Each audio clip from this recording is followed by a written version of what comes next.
All right. What's going on, my freaks and geeks? Welcome to the Square Roundtable podcast. I want to thank all of our amazing viewers and listeners for joining us today for another wonderful episode. And guys, today we have a very special guest. We have the honor of having an amazingly talented writer, illustrator, and manga artist join us for this year's spooky season episode, guys. So let's give a warm Square Roundtable welcome to Miss Gigi Murakami. Welcome. Hello, thank you. Oh, y'all doing a silent clap with me? You Okay. gotta do it with you. Yeah. Yo, this is so that's mine now. I took that. I'm taking the silent clap. But Yo, I'm not gonna hold you. The whole time you were doing that intro, I was trying so hard not to burp because the water went down too fast, and I was like, "Ooh, I can feel the acid coming up." I just want to say that would have been amazing. That would have been Exactly. We We would have kept it in. like, oh, We would have kept Would've it stayed in. in. That would have been so embarrassing. Oh my god. those make the best moments though. I They swear. do, yeah. But yeah, Gigi, we had a little bit of convo before we got up and running. But as always, it's something we like to do here at the Square Roundtable podcast. Before we dive into all the other stuff, we just want to know how have you been doing lately? Just a little mental health check, see where you're at recently with all this stuff going on. How are you dealing in this crazy world right now? I'm doing okay. I'm doing really good. I'm feeling good, feeling productive. Nice. I'm feeling good. I honestly can't complain. It's been a very good couple of weeks, which is like a full 180 from where I was at the beginning of the year. So this is very much needed good That's what's up. vibes. Yeah. That's good to hear. It's always good to hear. Nah, that's definitely great. Because you ask people how they're doing, usually you get the full explanation and everything. But just for you to start off with saying I'm good, that's huge, man. That's a lot. But like So, good and honestly, I'm good. Cause that's like in New York, that's too much of a yeah, I'm good. It's just, are you Yeah. sure? Like you're not really good, but you don't want to worry nobody. But no, Hey, I am Yeah. honestly good. that's what's up. Yeah. she's Nah, good, we're- guys. She's good. Yeah. So that's what's up. That's what's up. I'm definitely glad to hear it. But no, that's a thing for sure though. I was watching like some kind of stand up the other day, and the dude was talking about how what if somebody actually told you how they were doing? Like, 'cause when you walk up to somebody on the street, like, yo man, how you doing? Everybody, you're supposed to say, oh, I'm straight. What if somebody's yeah, bro, I almost got ran over. You know what I'm saying? I'm losing my job. My foot finna fall off. I think I got gout. Like, ain't nobody going. Like, how do you respond to those things, though? For real. Like, I sorry just to hear processing, that. man. I'm so I sorry. just be processing. Need a I'm like, hug? I don't know, man. I'm like, Right. It's There's like, an easy solution to that though, low key. Just be like, yo, can I buy you dinner? there you Tell go. me that don't make everything better. Yeah, Like, I can I like buy you that. something to I eat? like Right? that. It I is. did. Let's go out for Okay, lunch. okay. We ain't gotta Cool. talk about it because like low key, I really don't want to hear about it because that sounds like There a you lot. go. Right. But There you like, go. let's 'Cause go I out can't to you eat. can't give you a solution. I'm stressing about a Yeah. solution now. I can't give you one. Like, Exactly. Food If you always ain't got works. one, I ain't got one. Exactly. right. Basically. There you go. Food always works. So if you offer a drink, you could potentially be triggering somebody. A drink might That's be doing true. too much. That's not a good solution. Food may not necessarily be the best solution, but food is nourishment. Cold You can't be Yeah. mad with a full stomach. You can't be mad with a full Right. stomach. And you Exactly. ain't You got- paid. you got- Yeah. There you Exactly. go. There you Go go. home to your life and go to sleep because you're full. Good day. Exactly. That's Leave the on a best positive. solution. That's what I'm Little saying. Everybody, there you take go. No, that. it is. Take that. Yeah, There you go. And then Take don't it. now. Here's the little caveat though. Don't offer anything specific. You know what I'm saying? You want to be open ended because if you offer something specific, that's gonna open another can of worms. Be like, hey, bro, look, I was finna go get some pizza, and then they're Right. like, oh, but I'm actually I'm lactose intolerant. lactose intolerant. or something. Exactly. So it'd be like, No, your damn, follow up we is finna be your follow up to that fired. is your follow up to that is where do you want to go? Like then you Right, cut out all right. the lactose Right. intolerant conversations and you know you can be like, oh, I want to get some ramen. Exactly. Okay, good. But All see, right, we can do Demetri, that. this is the problem with that. If you give them that option, they're gonna hit you Oh, with one yeah. of them. Hey, I want to go to the most fanciest restaurant in the world. You're gonna be like, True, ah. true. I Here's the don't thing. know. No, I'm just I- kidding. I'm just kidding. I don't know. I would if trust in the they- person. I don't know, man. Here's the thing. I if don't think they do a if lot. Yeah, exactly. If they are homies, they're not doing that. Nah, If they They're they- not wouldn't. gonna do that. Okay, You're I not was about to offering. say, You're they not not offering homies. this. You're not offering this to like a random person. You're offering this to like a homie. Like, Right. you know what I mean? They know your financial. I'll do that. situation. They know I'll you do that ain't- to you Chad ain't got just to it fuck or with him. whatever. I'm like, yeah, Nah, and Chad, that's true. take me to Maggiano's. I'm be like, bro. Like, oh, okay. So you think I'm? Nah, it ain't like that, bro. I'm be like, let's Hey go man, ahead with and that head Them to six doctorate you got degrees. going on, I'm Right. not saying with the doctor and PhD you got going on, man. Like, you got Right. that Them money, 6 degrees. Dang, You got that nice ass piano in the background. What you mean you're Know what not I'm balling? saying? right? No, what you do is Right. Nah, you man. offer them an Yeah. IOU Nah, when you get your money. You offer them like Right. IOU when I get my PhD, IOU when I get my not, job. That There way you you, go. not the yeah. not the you over here with the One Piece references, not the one really, not the One Piece Yeah, reference. I'm just throwing it out there. I'm gonna keep throwing it out there.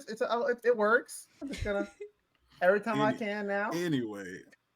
Oh, so Gigi, so we were actually having since we were talking about Demetrius brought up the anime.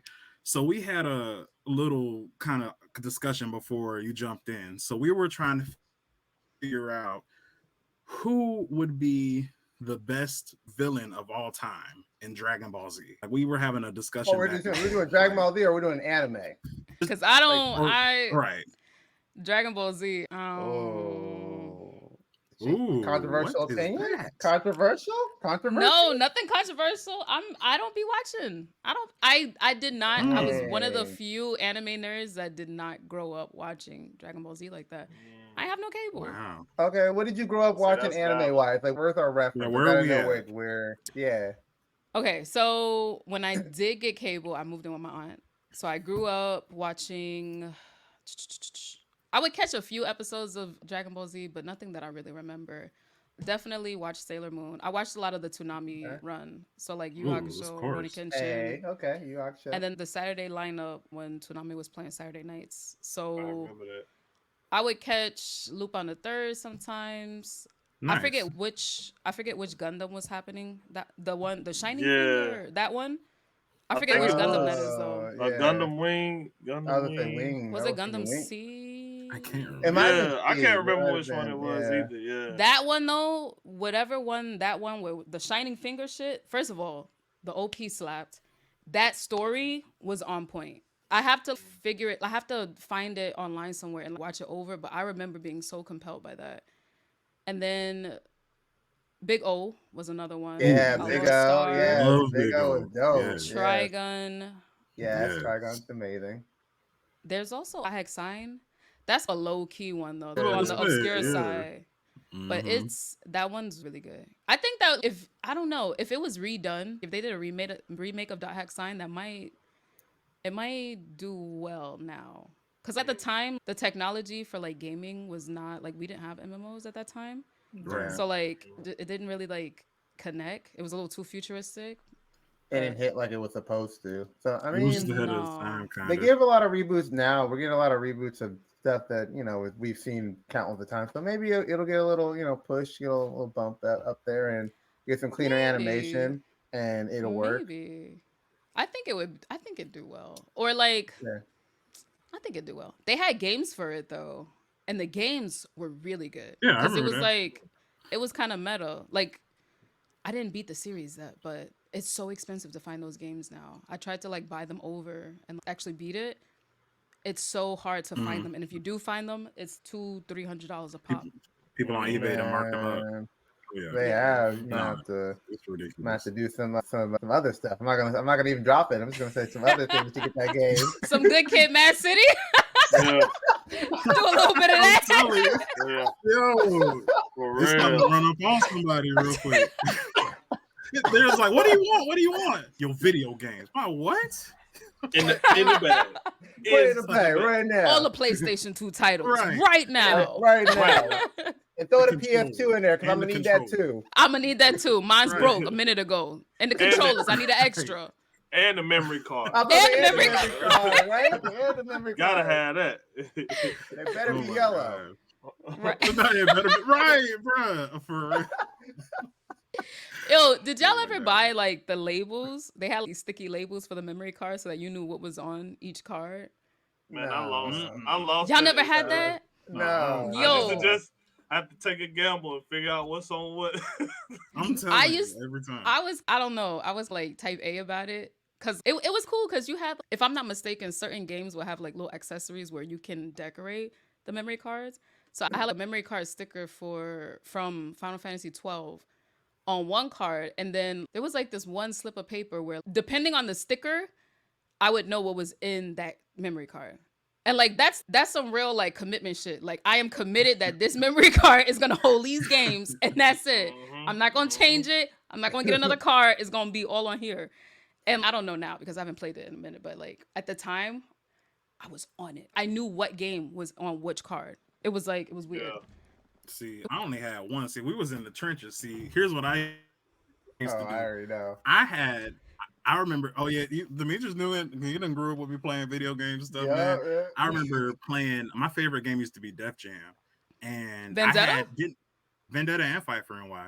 Ooh, I used to Yes. whoop ass in Vendetta. I think I still might Man. have it actually. Yeah. Fight for New York. Man, look. Before you say that, Chad, I just gotta say one thing. Fight for Yeah. New York. The one person that still pisses me off to this day when I just go Ice-T? back and replay it. No, not even Ice-T. Fat Joe, bruh. Fat Joe. Yes, Fat Joe is yes. a pain in the ass on Fight for New York. Bro. Like, And it's crazy you said that. It's crazy you said that because back before I didn't have a memory card, me and my brother were wild. I wish he was here right now to talk about it because he remembered it too. We didn't have a memory card, so we would just leave the game running. Yep, that's what we used to do. Ooh, Yeah, yeah. when We you would've didn't been have a yeah. memory card, you running, just bro. hope they didn't get have to do unplugged. that. Yeah, you did have to do that. Yes. Yeah. Oh my gosh. Little was did in we the know trenches back then. the We was freaking killing it. discs. Exactly. The disc was dying inside. We was wearing Right. them discs out. And I No, think I don't Right. know. now we all have the trauma of having to autosave, like not trusting autosave and like personally saving Yeah. because I yeah. can't trust an Yeah. autosave at all. Or if I just forget, I'm like, did I just save? Let me do it right now. Oh, so I can do it see every again. time just in case. It took me a Yeah. long time to get acclimated to the autosave for real, because it's You got PTSD from the yeah. Also, It's- I do. Maybe this is an unpopular opinion, but I can save like markers, like in an RPG, right? If you would go, Mhm. you have to go to a specific location, like like a Yeah. save point, and it would Yeah. look like whatever in the game. Like I miss going to save points to like save the game. Like a little Yeah. fire It or was something the- like that. It was the Yeah. aesthetic of having it. I was just talking about this last night because me and my brother, we just got MK1, and Oh, we you were. did the clean. Ooh, nice. Yeah, I didn't tell you. Yeah, we got MK1. We So gotta I'm talk about about the. We gotta to talk play about that this those weekend. different graphics too.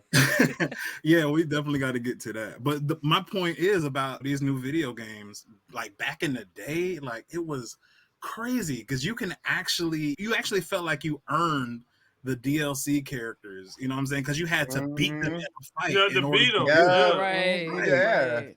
Now Now you you just just have to buy have a pocket full of money. It ruins the whole thing. I'm It just gotta be like, a Friday. man, it's just I don't understand. Uh, Like these new games out here, man. I like them, but I don't know. It seems like everything now is such a either a reboot or a remake. I'm like, I want a new fighter so bad. Yeah. Everything is just remakes of what already came out. I don't know. I know I'm sounding like an old man right now, but I don't care. I mean, No, I talk get about it. I 'Cause get I it. f- Yeah. I feel like that not even just in games, but like in a lot of forms of media, it's the same shit that's coming out. It's a Yeah. remake of this, it's a sequel to that, and it's like, Yeah. why aren't we making new stuff? I understand Agreed. that like the goal is to I'm make telling you. money and like Mhm. the previous IPs work, Right. but it's So a what- drought. Yeah. It's a Like, drought It right really now. is It is. creatively. I Like just I love. just- Okay. No, I What was you just about gonna to say I legit just saw something today talking about Shrek 5 is coming and it's gonna be a We reboot don't to the want it. series. We don't We need don't a want Shrek it. five. Nobody God, wants really? That's that. Shrek 5, yo. No, remember Oh, I said the man. thing about I the thought you- Expendables 2? The Expendable 4 movie? Like, Yes, bombing? and I'm it got like what a did you 4. expect? It got like a 4 out of What did you 10. expect from that? First of all It's them like a guys bunch is of old like in people their fighting. 60s. Exactly. like Like, in like their my reaching dad's 70, age. and it's like, bro, this is not appropriate. Like, Yeah. It's They not gotta worth they it gotta anymore, film them from the bro. neck up running because they ain't you see like the stunt double I'm- whooping ass and shit with the wig on and to the side. It is good. That is not Sylvester Stallone like doing all that. Stop it. Stop playing in Stop our it. faces with that. They got Let the stunt 'em- double let- looking Man. extra. I'm just like, Retire 'em, man. just retire. I don't need to see Arnold half fighting anymore. I just don't really need I'm to. good. We don't need to see Right. another Terminator, bro. I'm He's good. good. Let him die. Let Terminator die. Mm-mm. We good. Exactly. Terminator It's horrible. 77. And like And I know y'all saw it, Demetrius and Marcus, when I dropped it in the chat. I love me some Donald Glover, man. But why are we having a Mr. and Mrs. Smith remake? Like, Oh my why do we have god. to have that? Who We asked don't for need it? Wait, it. there's a Mr. and Mrs. Smith remake that Yeah, With, with, yeah. Mhm. with Donald Glover, yeah. he's playing I, Mr. Smith or he's directing it. No, he's He's playing playing. Mr. Smith. it Yeah, looks like he's playing Mr. Smith. They showed a a screenshot of fake the shot. Who's Yeah, Mrs. yeah. Smith? I don't know. I This forgot her Asian woman, name. I can't remember her Yeah. name. Yeah, But I we don't don't know. need to. I just We know don't I need don't to want to see it, see it. man.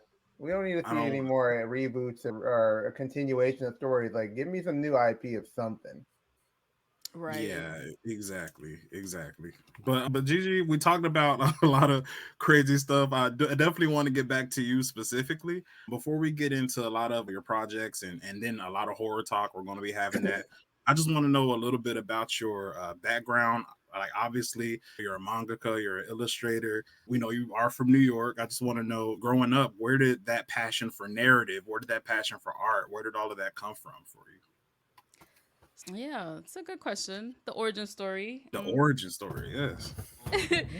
Yeah, so grew up in the Bronx, New York. Grew up hella poor. Like I said, I didn't have any cable. And I didn't really have anything else to do in the house. I might have watched TV and watched movies and stuff, but that was really it. I just spent a lot of time like either watching movies or drawing. So Mhm. that was like those were really like my main things of like my main forms of entertainment. And then if I went to an aunt's house or went to go see a cousin or something, they would have the cable, they would have the movies and stuff. One aunt in particular, she had, you know how like back in the day, the black elders, they had the full like sound, Mm-hmm. like surround system Of Yeah, shit the course. set whole up. thing. Yeah. Of And then course. the VHS would be like in the glass cases and stuff. That's my dad. Mm-hmm. Yes. Yeah, My my grandma had that. my grandma had that too at a smaller scale, but my aunt had that. She had like two big pillars of that, and it was Mm-hmm. full stuffed with the VHS tapes and then DVDs as we got older. But Mhm. I would just go to her house and I would just watch movies all day. Like I was probably the best kid out of all of my cousins and like everybody all the kids Yeah. that she babysat, because Mhm. all I needed was a piece of paper to draw and like Pocahontas on.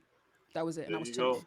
So yeah, I was just always around narratives because I watched a lot of movies and I would draw and read the dictionary for fun. Honestly, there was like nothing to do in my house, and then I want to say I discovered manga when I was like 7. So I never got like formally introduced into like American comics, like Marvel and DC. Hmm. And I say this often, but usually for American comics, because the background of the stories are so like vast, typically like you have somebody like pass down their collection to you, like Right. an uncle or a dad or something, but like none of my family members collected comics. So like my Mm. intro into sequential arts was like through manga because it was easily accessible for me.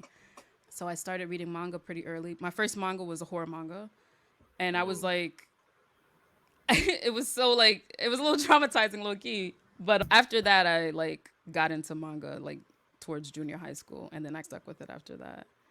So yeah, I've just always been around stories and I always had a knack for drawing and I just kept with it without really thinking too much about it. Okay, I definitely like that. Nah, Yeah. so was it? Do you remember? You said it was a horror manga that you first read. Do you remember if it was like Junji Ito? What was the comic? I actually, oh gosh, I usually have it at my desk. Is it at my desk? Hold on. It's like it's called Panorama of Hell. Hmm. It was Mm. was not something that a young kid should be reading. It sure don't sound like it. It definitely was Uh, not. That is not. That's a long ways from My Little Pony. I'm telling you. I'm telling you, Yeah, for my real. So my like, Well, grandma would have saw me reading that. She would have killed me and told me oh I'm going yeah, to hell. right. my family was not about that life. I can't find it. I usually have it because I've spoken about it before on like in conversations and stuff, but it's usually here at my desk. I don't know. I might get up in a second and try to look for it properly on my desk. But anyway, it's similar to like how Junji Ito has these different vignettes, these like different short horror stories. Yeah. It was similar to that. And that thing terrified me. I had borrowed it from some friends of mine, a friend of mine who was in my same class in second Mm-hmm. grade. And she lived like, because I lived in a project, she lived in the projects, the same projects as me, but like in a different building. Mm-hmm. So I would hang out with her and her sister, and that manga was actually her older sister's manga. So we're like 7, her older sister got to be like 12. And her older sister actually introduced me into a lot of stuff, like gaming stuff, anime Mm-hmm. early, manga, because that was hers. Mm-hmm. Like a lot of different stuff and stuff that was like from Japan that like had like fan subs and stuff like that, like super like niche stuff. But yeah, that was the first manga that I ever read, and it was like it was really scary. It had a crazy impact on me. I couldn't like I don't know. I wasn't the same. You know when you like a kid, there's like that meme that went around a few months back or whatever, where it was like when you're a kid, like a little kid, and you like discover consciousness for the first time, and you're like, wait a second, where am Yeah. I? Yeah. What are we doing What the here? Like, hell? what's going Yeah. on? That was Like, the why same is the feeling. sun following me? That was the same feeling I had reading that manga, and I was like, whoa, Yeah. are people like this? Is this what the world is like? Because like one of the characters, I can't remember his name because I haven't read it in so long, but one of the characters was this guy, and he was going around killing people, and the guy was just like crazy. He was just like an For no insane reason. guy. Yeah. The mangaka, his name is Hideshi Hino, and so when you read a Junji Ito manga and like you see those characters that are just like absurdly like insane, that's from his Hideshi Hino influence. Mm. So, but Hideshi Hino is like farther than that. Like Junji Ito's insane characters are like insane and like weird and like Very specific ways. Like, in very specific way, and they're not meant to be taken seriously. Like they're meant to be like comical almost. Like they're so absurd that they're like funny. yeah. For Whereas Hideshi Hino's characters are like so absurd that it's like unsettling. But you can't like when you're older and you read it, you can't take it too seriously because it's nobody really thinks like that.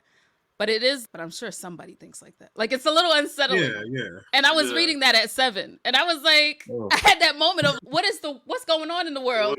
It was like, it definitely had an impact. And subtle flex, Junji Ito did say in an interview with Viz, I think, that Hideshi Hino was actually an influence of his.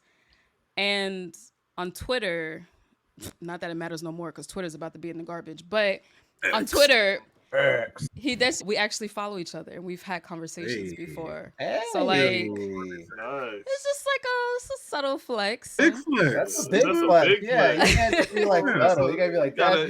You gotta hit one of them when you say that. Right? Okay, we've had conversations and stuff. So There you go. There He's you It go. is. he's a cool dude. He's really cool. He's very chill. He's like he looks a sailor almost. Like it's hard to explain.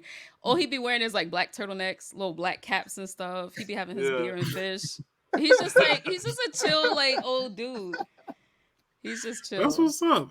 I'm gonna have to read some of his manga because like literally quite the opposite from you. Like I didn't realize, and I'm like I don't know why I didn't think about it, but man, I don't even know how I stumbled on Junji Ito's work. I think I know what it was because I listened to when I was around 23 or 24. I got really obsessed with listening to creepypasta. I don't know if you're familiar with that. Okay, so Yeah. little background. So me and Marcus, we used to work together, and my job, I was a like dishwasher, so I had nothing to do but listen to music, and I had to do something Wait, to let the time was go by. was it at a restaurant? You said Was what? it at a restaurant? It was at a restaurant. Oh no, it was at Kroger. It was at the grocery store Kroger. Yeah. Right. I was about to say, Yeah, it was- okay, service workers unite. 'Cause I'm a former service worker. It was in the kitchen. It was in the Well, kitchen. technically, it's But, a service Yeah, worker. technically it was. I was Yeah. at a bar. I was at a bar, Yeah. but I wasn't Yeah. doing dishwashing work. But I was Yeah. staff. Like, yeah. But anyway, go ahead. Sorry. which is an insane job. Which is like I said, anybody that's a service worker at a restaurant gets man. I take my hat off to Man. him because that mess is Bro, tough. in Any Times kind of Square, it was rough. It was real oh, Oh, I rough. know that I was don't rough. It even. was I real know Oh bad. that man, was rough. Yeah. I know that was insane. But yeah, man, because like you talk about all my degrees, I used to listen to all kind of stuff. I listened to science videos, I listened to uh creepy pastas, and then all of a sudden I ran up on a Junji Ito dub. Somebody dubbed one of his comics and narrated it. And I was like, whoa, this is insane. And then after that, I just became addicted to it. And I've probably listened to like of his short stories, like at least about 60 something, maybe more than that. But I've listened to so many of his narrations. Like, I love his style of storytelling. I love horror, like manga. So that's why, like, and I've never even spoken to anybody that's like a horror mangaka. So just having you as a horror mangaka, I was just like, yo, I have to meet this person. Like, we have to converse because that is crazy. That's crazy town. That there's a black woman that's killing it in the game as a horror mangaka. That's sick. So yeah, man. Yes, Look, we I got yes, to do the appreciate clap, that. guys. Gotta Gotta do the gotta yes. bring We clap. gotta. Yes. the clap back in. But I wanted to ask though, because you said that when you read that manga, it had a effect on you that literally brought you online to the world. So that could have had two different effects on you. So it could have did the thing to where you're just like, okay, I'm never gonna ever do that again. But you Mm. specifically doubled down not only in manga but in horror. What made you gravitate towards horror specifically, since that really scared you so much as a child? So I think it's the type of horror, right? Because definitely somebody should have been, my mom really should have said something about me reading that book because it was really bad. It was the level, the intensity of horror was too high. This book was talking about murdering people, drinking their blood, pig, but it's Oof. like absurd stuff. It's absurd though. And it's Yeah, done yeah. in like a very absurdist, like the eyeballs is huge for the characters. If you search up Hideshi Hito's work, like it looks like cartoon characters. Like it's Hmm. not realistic at all. Had the art style been more realistic, it might have been, maybe it wouldn't have been as impactful, or I might have gotten bored with it as a kid because I don't understand what's going on. But because Yeah. it's Right. so crude, it was like a shock. But the stuff that I started gravitating to as a kid that was horror was more like fun stuff, like kid stuff. Cause I was the type of kid, I'm still like this as an adult, but I like pranks. I Something that I would do like when my sister would come home from work, I would hide in a Mhm. closet and jump out and scare her, or I would hide behind my mom's bed and like when my mom would come to the back room or whatever, I would jump out and try to scare her. I was Ow. always that kid. I Yeah. was always like the pop out, the Jack in the Box. So I liked little like pranky kind of horror and stuff like that. Like that feeling of I'm gonna get them good. Where you like wait in the closet and shit. You waiting for them, Mhm. Yeah. listening for them to come Yeah. by. Yeah. And I still Mhm. do stuff like this, even like with my dog. Like she'll be minding her business walking down the hallway and I'll pop out and she'll run Like off. why? Like Why? Why do you do this to me? exactly. You lucky you feed me because I don't have to take this. Like Right. I'm I'm gonna cute. I can go leave. somewhere else. Right. Your dog's probably like looking around corners and stuff. Like, is she gonna pop out on me She right now? she does though. She be looking, what you Like, doing? You getting too close. But yeah, like I'm playful like that. I like doing like little pranky stuff. So Mhm. the kind of horror that I enjoyed as a kid that I felt was on the same level as that would be Mhm. stuff like Goosebumps. I would watch Goosebumps. I would read some Classic. Goosebumps books. When I was living with my cousin and I was discovering Toonami for the first like time, we also would watch Are You Afraid of the Dark on Nickelodeon. Yes. I used to So love Are You like Afraid of Mhm. the Dark? that kind of stuff, and I would be like just like the fun like kid creepy stuff. That was what Yeah. really Yeah. drew me in. That like fun feeling. You spending Yeah. the night at somebody's house, you having a sleepover, and y'all talking about like scary stories Mhm. and stuff. Mm-hmm. Like very juvenile, like kind of fun horror stuff. That's the kind of stuff that like really got me going as a kid. And then I would watch stuff like Tales from the Crypt, and that was That's like Mm. yeah. level 2 a little bit. Yeah. Yeah. Even though It bumped it up a little bit. it Yeah. did, yeah, it Yeah. bumped it up. Even though I was still a little, I was on the young side, still Yeah. watching Tales from the Crypt because they got into some serious stuff out Ooh, in a did few they, Yeah. episodes. boy. Yeah. But from Tales from the Crib, I don't know. It just snowballed, and I would watch horror movies, and I don't know. My exposure to horror was a lot more when I was like very young. Mhm. And then as I became a teenager, I wasn't as enthralled into it as much, but I still loved horror a lot. I still watched a lot of like horror movies and stuff like that. Mhm. But it just wasn't as influential as it was. Like obviously, those are my founding years. That was that was basically it. I would say it was a slow progression. Hideshihino scared the shit out of me with that manga, but then it was like, but I still love that feeling of going to scare Yeah. somebody or ding dong and Yeah. ditch type shit, like that thrill Yeah. of you being like a menace, low key, like A whole menace. like a little Oh, goblin straight up. just like Yeah. kikiing and shit, like in the closet. You gonna jump out and scare the shit out of somebody. Like I Yeah. thrived off of Yes. that stuff. It just naturally progressed. And as I got older, I wanted to get into some more mature stuff. Yeah, it didn't necessarily taper off. It's just as I got older. It just became more mature. Yeah. More mature, and then also like I was exploring other stuff. Like I was Yeah. exploring like we were talking about with anime. I was getting more into anime and like more into manga at that time in junior high and stuff like that. And then high school, oh god, what was I watching in high school? Probably I started easing back into horror movies again. I don't think I was watching any shows in high school like that. No, I was really getting into anime at that time, yeah. Cause I had a friend who would like download torrents and stuff. And Yeah. Oh, God. Oh my gosh, I remember those Yeah, days. the Yeah. torrent days were fun. so I was definitely like getting more into anime at that time. And like some horror movies and stuff on the side. That's when it really started to like solidify, I would say. Yeah, junior high to high school was definitely like the hyper weeaboo days for sure. Oh yeah, for sure. Yeah, Oh, what were you yeah. saying? Dude? I was gonna ask you, what's your favorite or your go-to like horror movie? Like, what's the Ooh, one that you were yeah. just like you just love? Oh, I don't have just one. There's so many good ones. I was about to say it So really many is. good Yeah. ones. And it depends on what category you want to be in, man. Like, Yeah, that True. too. Mm-hmm. Mm-hmm. I think a handful though that I really enjoy are Rob Zombie's House of a Thousand Corpses. I could watch that anytime. Mm-hmm. okay. That's Yeah. a deep cut. That's a deep cut. And his like cinematography and the aesthetics in that movie are like very in line with the stuff that I would end up Yeah. creating and like the stuff like the what I really want to like hone in on. Just like he has like a very good mix of aesthetics and I really like that. And like you can see it very well like in his music videos and like in House of a Thousand Corpses. Candyman is another good one that I go back to Yes. sometimes. Yeah. Yes. The soundtrack for that is really good. Oh my Is goodness. bonkers. Yeah. Yeah. Yes. Yes.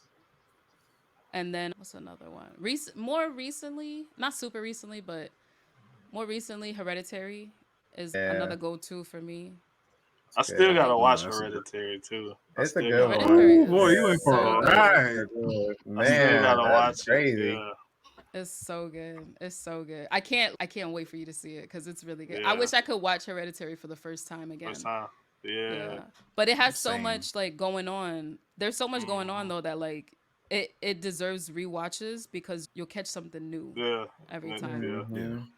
Yeah. Chad, we went to go see this follow-up Midsummer in theaters. Remember that? That was crazy. I was about to say. Midsummer is another good one. Midsummer. Yeah, we were in the theater, and I remember the guy beside us was just Tripping. like he was freaking out. He was tripping. We were. he was like tripping. I'm not gonna hold you though. That movie is like towards the latter half. Like Miss Sumnars, you can't be drinking watching that movie because No.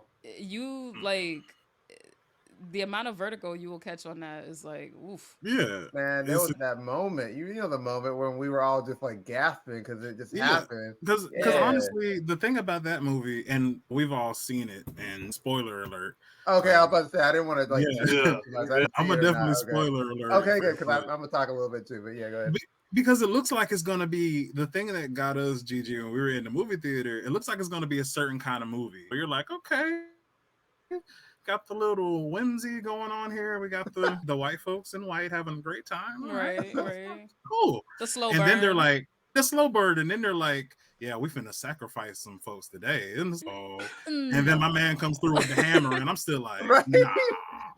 right. And then he swings the hammer, and then I'm like, nah. and then they show it on camera. Yeah, His they head getting show Oh smashed it. yeah. to pieces. Woo! Everybody in the theater yelled. Like, I was screaming. I'm like, No, that's one thing about what? Ari Aster. He is not gonna not show you some gore, and it'll be Yeah. like one particular moment that like sticks with you.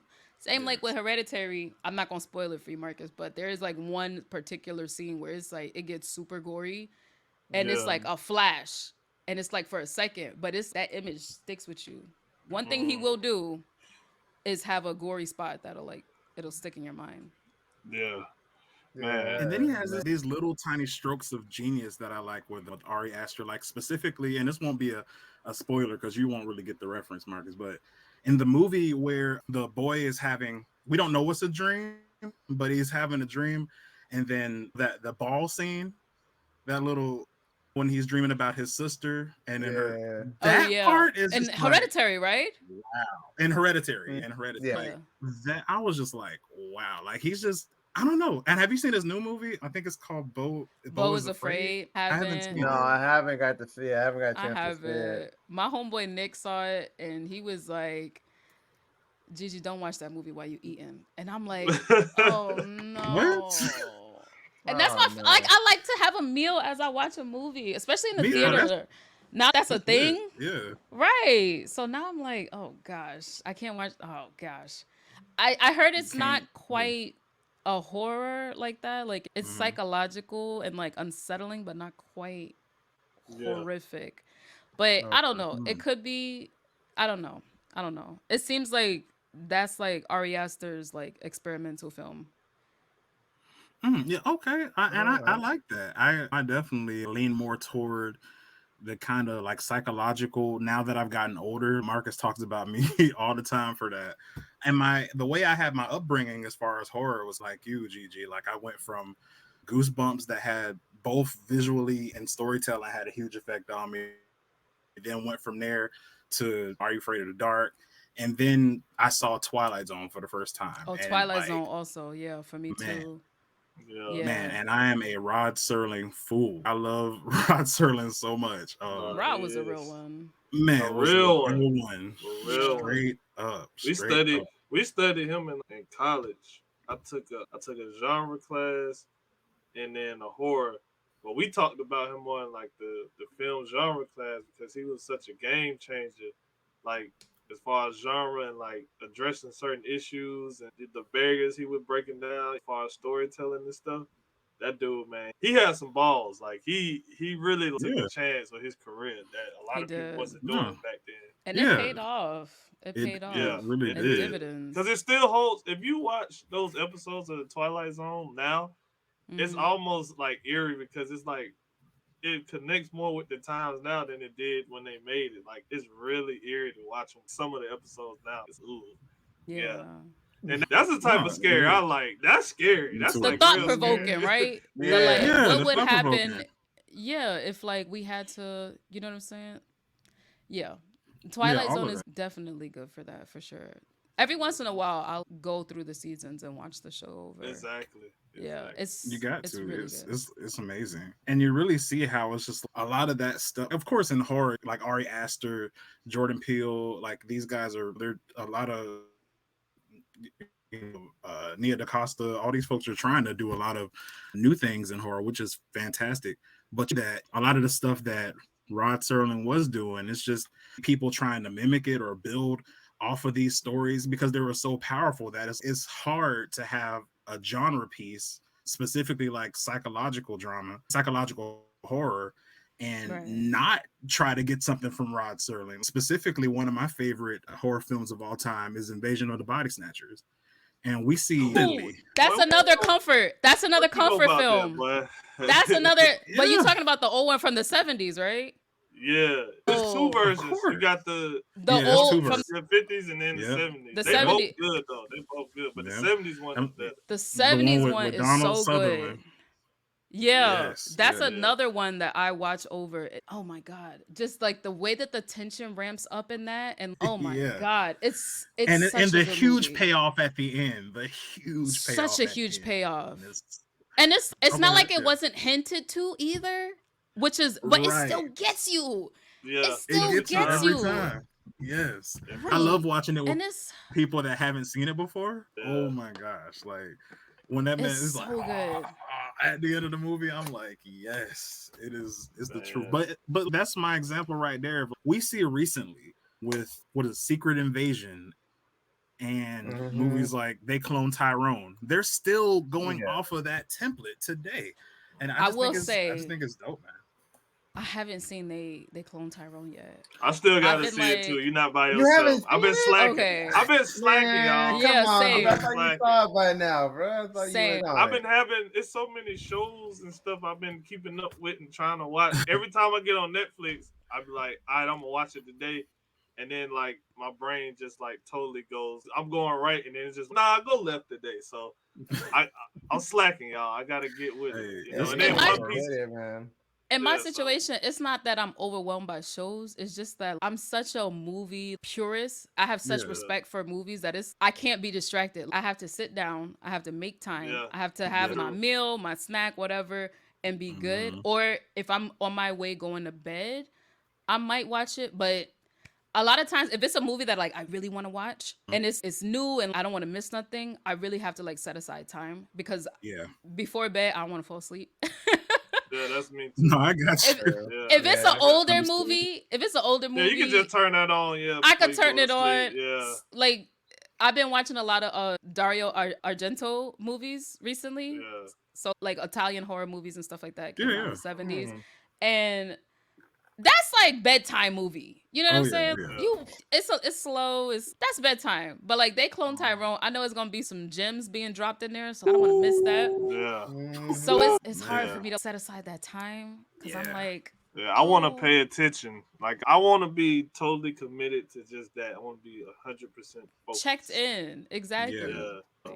I'm not gonna ruin it for you, but like I said, it's but even with the title, it's no secret that a lot of these things that are made now, or some of them, are built on the templates of what a lot of the horror greats did. Like we're talking about back in the '60s and the '70s. Yeah. But even on that note, we have talked about a lot of creators, a lot of horror writers, a lot of even horror. I guess you could say like academics. Like we've talked to a couple of people, as we've talked to even Dr. Robin Armeens Coleman. That's one of my Mm-hmm. favorite episodes for sure. And we always like to get the opinion on different creators, especially creators of color. I think there's a lot of conversation there when you talk about responsibility. I've heard it from both sides of the coin. And you specifically, I saw in your bio that you state that through your art, you want to display blackness and the female experience. And especially in the world of horror and sci-fi, I just wanted to know that why is that important for you to have that representation in those spaces?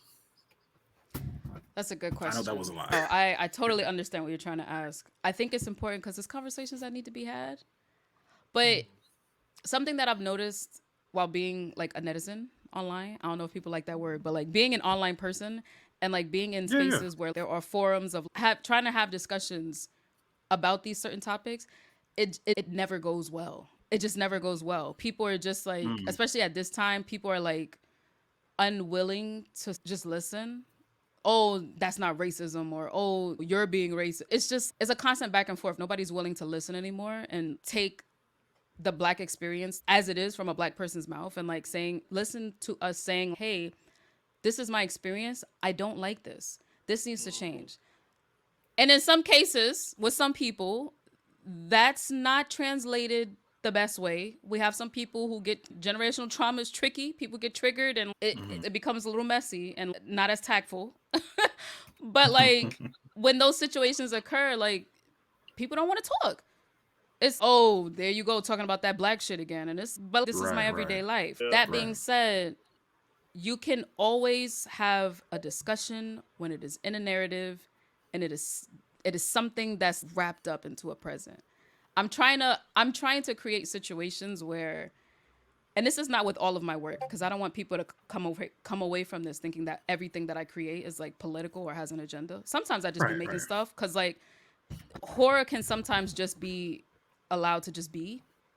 And like as a Hmm. creator, I feel like the same as a creator, like I can just be allowed to just be and do stuff.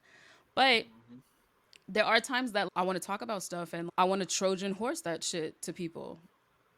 Like in the same way that like Rod Sterling would Trojan horse like concepts and ideas to people.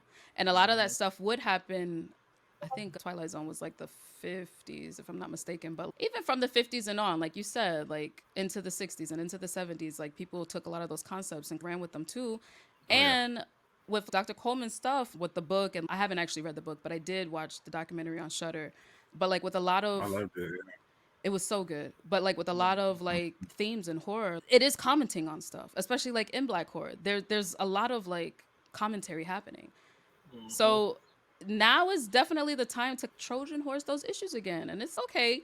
You don't want to talk about it face to face, like unmasked, right? You want to Hmm. talk about it in a sense where you can relate to a character who may not look like me, or even if they do look Hmm. like me, right? Maybe it's a situation that you are now starting to feel attached to because you're spending time with that character. And that's when you start to understand what's going on. And that's what I really respect about Jordan Peele stuff, because he did Trojan horse some stuff in there, but Hmm. it's he didn't shy away from this. Yeah, not at And all. Yes. I'm not Yeah. gonna say that you have to have a black lead in your stuff if you're doing black horror or like black sci-fi, or if you're a black creator making horror and sci-fi. I don't want to say that. I don't want to put people into a box that they don't want to be put in.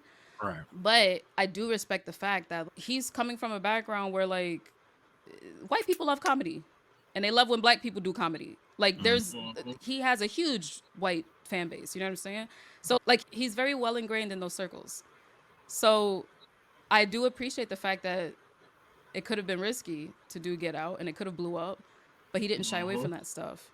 And at the same time, it was like playfully calling out things where his Trojan horse is like comedy and Get Out. My Trojan horse. I don't know if I want to say what my Trojan horse is, but I don't know. People might already get it, but it's allegory. It's Yeah, comparison. Mm. It's yeah, metaphor. That's a lot yeah. of my Yeah. Trojan horsing. So that even if on the surface you don't understand it, those who get it do get it, Hmm. and those who are willing to like continue to explore my work will start to get it, and it'll start to make sense to them.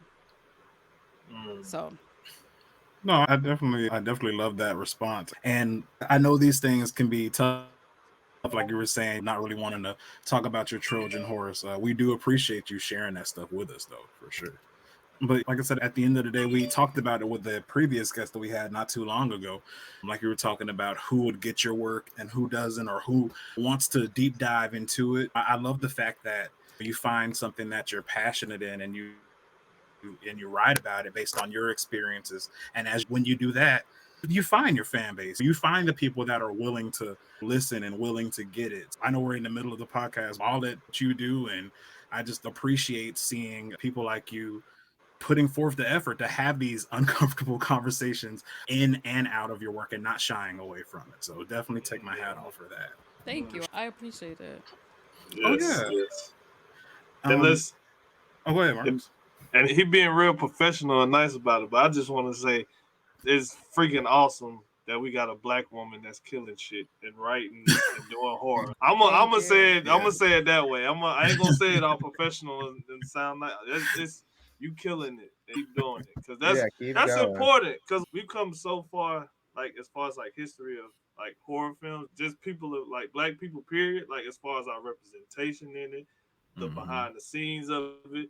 We've talked to somebody who worked early on in horror and the oops and hoops he had to jump through just to get a film out that he Oh was yeah. trying to do, and you know Right. how he Oh was yeah. treated. So it's very like satisfying to see, especially our generation of creators are like coming up now. Like we that next generation to push in like horror and tell our stories, going from the black people always being the first ones to die in movies, Right. or women always having if they survive in the movie they have to be like the most unattractive or like the girl that everybody picks on.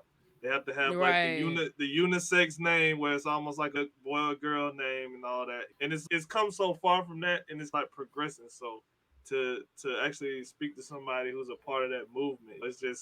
It's freaking awesome, man. So that's all I had to say. But I'm gonna give it back to you, Chad. Go ahead, bro. I appreciate that because I just be toiling around in my room thinking about ideas and stuff, and I just be messing around in here and writing and just getting Yeah, lost in my own thoughts about what idea would go good with this or just different things. So I appreciate it because I'm in literally in this office working day in day out trying to mm-hmm. get stuff out, and it's like I never hear that stuff, and like sometimes it does creep in. Damn, am I fucking wasting my time? Like I know I'm not wasting my time because I know like I get the importing of love and in person and like on different podcasts and in conversation with other people. Sometimes you just be cooped up, and I'm gonna be honest with you, I don't be going outside. It's so bad. It's like really bad, but I do not go outside. Yeah, yeah. But no, I appreciate that because it's Oh yeah. yeah, you're welcome. Yeah, 100%. We always like to give it up, man, because it's just crazy to me. It's really cool to see the evolution of things. Like when Marcus was talking about the guy we were talking to, that was the director of Blackula. We Oh, Yeah, we got the chance to. I don't. Yeah, and I don't know why I'm tripping. I didn't even send that. You would think that would be one of the podcasts I sent you. I was about to say because I didn't see that. You would think. And I was watching Blackula not the other day, but it was a few months back. But I was like, I ain't see that. What was that interview Yeah. at? Yeah, yeah. We had the distinct pleasure of interviewing the legendary Mr. William Crane. We had a great podcast with him. He's a fantastic guy, and it was wild to hear about everything that he had to fight through just to get a high-speed camera for that one scene Mm-hmm, in mm-hmm. Blackula. The stuff that he was talking about is amazing, and to see what he created then and how it's formed into different areas and places now to where we can get artists and creators like yourself, Jordan Peele, academics like Robin R. Means Coleman, all of this kind of stuff, Tananarive do, all these amazing black creators. It's just really cool. And for me as a horror nerd, I'm loving every second of it. I'm here for it. 100%. I Yeah. love this. But I love this. I got a oh yeah. scout for that Hey, I that appreciate interview. it. Oh, I got you. I no, look, I got you. Yeah. I will send it to you for sure. I got you. But one of the things I wanted to talk about too, because you combine two of my passions, because you're talking about a lot of the stuff that you do when you're actually trying to put something forth, like an idea or a certain type of movement that you want to take a part of, and then you're talking about the stuff that you do on the side as well. I was looking at your manga and Billie Eilish combination with the mixtape reels. Like, how did that come to be? And are you still doing it? I saw the Billie Eilish one. Are you still doing more of those? So that came up as just as a personal project. So I haven't been doing manga for a very long time. When I was a kid, I would draw one-off comics and stuff like that, just with the love of stories and like the love of movies, just like toiling around, but like in comic form. And like they were never good. It was just like stuff as a kid that I was doing. So I hadn't actually considered becoming a manga artist until like high school. But I didn't have like, the proper training of like setting up Mm-hmm. panels and manga and like comics art. Like it is very in depth. It's very in depth. It's a hard thing to Oh, learn yeah. on your own unless like you have proper support. Like Mm-hmm. especially as an adult. Like it's just or unless like you have a teacher or like a mentor, like it's not easy an easy thing of skills to so it takes a lot of time to cultivate. So the mixtape reels started as a way for me to build my skills up. Mm. Initially, when I first declared that I was gonna pursue manga full time and that was gonna be my focus, Mm-hmm. that was in like 2018. I had gotten married in 2018. I had quit my job and I was like, Mm-hmm. I'm gonna focus on just making manga. And I made like a YouTube video at that time talking about Mm-hmm. that movement to manga. And I thought it was gonna be like, okay, cool, it's gonna be easy. I made a story, and this was also before I had moved into horror. This is like it's a little of an involved story, but stick with me. I got Um, you. We got you. so this was before I started leaning more into horror, which is why it was like a music story that came out of that. But the first story that I actually created was called Pragma Boy. and it was a supernatural like drama thing happening. And it was about a little boy who met this ghost girl after his parents and his grandmother had moved into the countryside. This was all a black family. Little girl was black too, the ghost girl. And initially I was leaning more into Ghibli vibes. Mm-hmm. And a lot of my artwork at that time was also giving more like vanilla, Ghibli-esque. Even if I did something a little more risque, like some pinup stuff, it was still giving like good girl art. Mm-hmm. And as I was working on this story, I was like, ooh, my backgrounds suck. Like these character designs are pretty good, but like these backgrounds suck. My perspective is not good. And then all of a sudden, I started getting humbled by my art real quick. By And your I own was art, yeah. like, I don't feel comfortable producing this. I can do it illustration, sure, but this is a lot. So I want to say 2019, 2020 time, I spent more time like focusing on slowly building up skills and Mm. slowly building up like storytelling and like producing manga specifically, working in black and white, getting the different assets that I would need to do like screen tones, deciding whether or not I was going to do screen tones traditionally or digitally. All of these thoughts had to be made within those 2 years. And during that time, the mixtape reel came out during that. And I recorded the process because that was something that I was big on. I wanted to record the process of me going through it.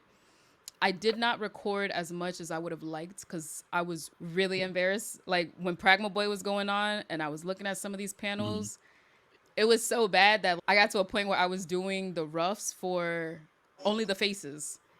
And like I would leave the I would leave the backgrounds like in the back, like Yeah. in pencil, like in blue pencil, and I would just save it for later and Yeah. like never work on it. And I never finished the series. I can even show you the pages because I still have them here. I haven't thrown them out. But that was a reminder. It was a failed story. That was a reminder that I still had some work to do. Mm-hmm. So with the mixtape reels, it was more so for me to get my feet wet, Yeah. work out all the kinks that I needed to work out. And I was gonna continue it. I was actually planning to do Kendrick Lamar. What song was I gonna Ooh. do? I think it was off the damn album. Was it? Oh shoot, not me forgetting it. I was obsessed with that Was it album at the Element? time. It wasn't Element. I want to say it's Blood, but I don't think it was Blood. Mm. It was like the intro track. Oh, It was either the intro or the outro, but it was that one thing where he was talking about like the blind lady and she like ended up shooting him at the end and then it was like I know you're. and it I don't know rewinded what song back. it is. I Is think it it's the the Yes. last Duck Herd or something like that? No, not what I don't think it was Duckworth. Duckworth. Not Duckworth. I think 'Cause I it's think the that was intro. I okay. think it's the intro. Wait, was it? Let me see if I can find it. Yeah, look for it and see because like I'm pretty sure it's the intro, but it was talking about some blind lady because I remember the imagery that I was gonna do for the panels. The And I last one, think yeah, the last one on here is Duckworth. I'm gonna look at what's this. the See if I can. intro? The intro is Blood. It was Blood then, So it because that was was the Blood. first thing Okay. I said. Yeah, so it was Oh Blood, yeah. I think that one did go all the way back into Blood. I and think then it that's looped what happened. for the Yeah, album. loop. Yeah, yeah. So I was gonna Yeah, do yeah. I'm looking at the lyrics. Sorry. yeah for the I have to go lady, back. the old lady, the blind lady. So I was gonna do that was gonna be the next one, and I drew it out. I don't know where that's at, but I drew out the storyboards for it, and I was somewhere, and then Some- 2020 hit. yeah. And then 2020 hit and I had bigger fish to fry. And then once I was sitting in the house, I realized, oh no, I can't do this Ghibli stuff because that's not what I'm into. I'm into horror. Even with Pragma Boy, it's a supernatural horror. Like the girl's dead and it talks about death a lot. And it's like, Mm. it does get into horror stuff, even though it's like a family friendly horror drama, I would say. I was like, I don't want to do kid shit. I don't want these children. I don't want to do this. I want to get into some deep stuff. Yeah. This is cute. No, that's And valid. maybe one Yeah. day, now like when I'm currently in the midst of satisfying like my mature like adult like horror stuff and like bringing up concepts that like I'm interested in and that I want to pose questions to people. Like I'm in the middle of that currently. Maybe in the future I can go back to Pragma Boy or something similar where it's more family friendly horror stuff just as a one-off or something, or a small series. But at that time, I was like, oh, I have ADHD. This is not gonna work. If I'm not obsessed with this shit, it's not gonna work. It's not gonna happen. It's not gonna Mm-hmm. Yeah, happen. I'm telling exactly. you. So Man, Yes, yes. horror that's a was it. You ooh. you telling me something right there, because that's exactly how it Mhm. is. Like you gotta be. Yep. It's really just like an all or nothing sort of thing. It's I gotta be all in. Exactly. Yes. Right. I Yes. gotta be Exactly. And knee like you deep in said, yeah, like you said, having ADHD don't help it because I go through that It same don't. At thing. all. It makes it 10 times hmm worse. It Yeah. does. So It Yeah. does. And then the next thing you know, I don't want to do this shit no more. I'm done. I'll figure exactly. something else out. I'm telling you. Yep. And and I didn't want to do that cuz like when I was a kid, before I was diagnosed, like I would always have these moments of, "Oh, I want to do this or I want to do that." And like even if my activities weren't always changing, I was Mm, an avid reader as a child. Hmm. Avid reader. But I always noticed that even though I would be doing a lot of reading, I would never finish my books. And I mm, chalked it up to, oh, I don't want to know the ending. I'm enjoying the journey. I don't want to be at the destination. Yep. mm, And there might be some truth to that, but a lot of it might just be like, but girl, just probably finish the book. Like, why aren't you finishing things? You start things, but then you don't finish it. mhm, And I would get on myself as I got older. I started getting on myself really badly because I'm an adult now. Like, I have to finish. I have to finish what I start.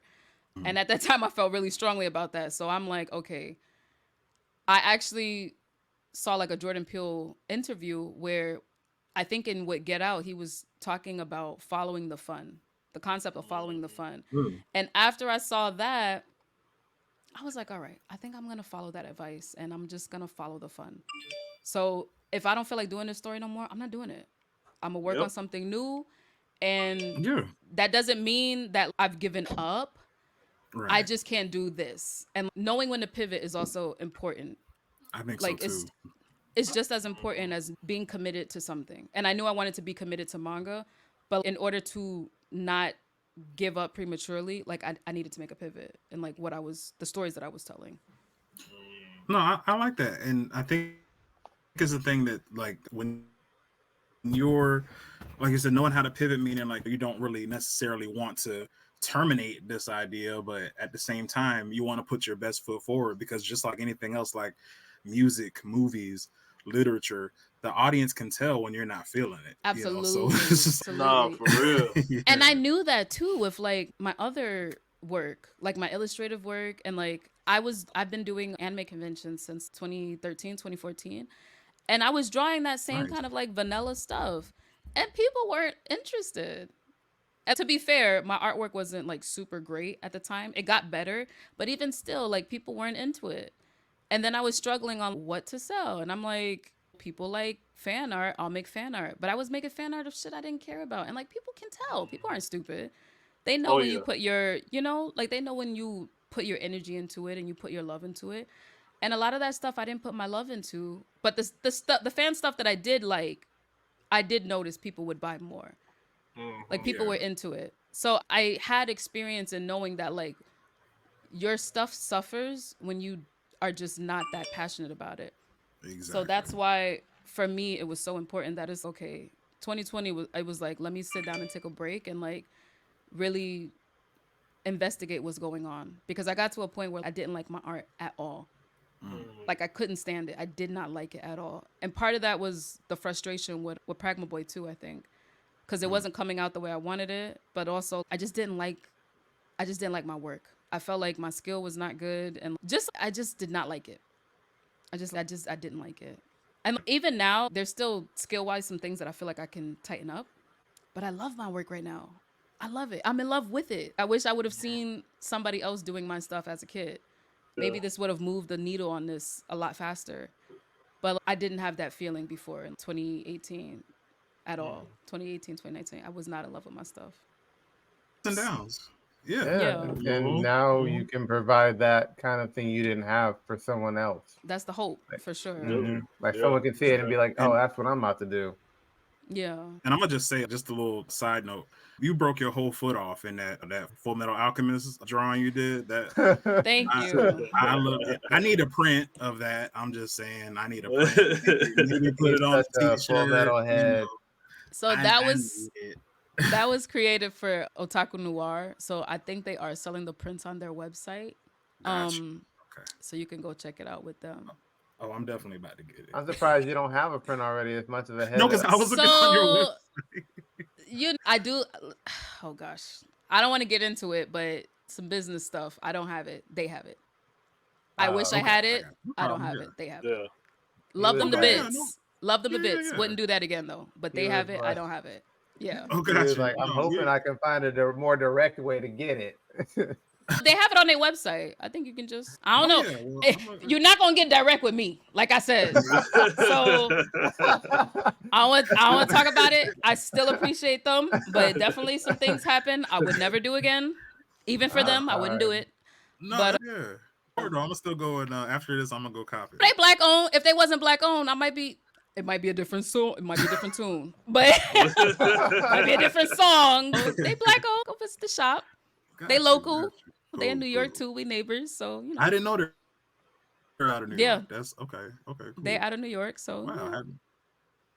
yeah. Okay. Because I'm a show love. I'm a rep it. So we You got you. know, Because when I if saw that, I was like, is that a black Ed Elric? What are we doing? I'm like, I need that because I'm a heavy full. I got Full Metal Alchemist tattoos. Like I I'm a love heavy. Full Metal Alchemist too. Yeah, Yeah, Yes, it's yes. it's great. good.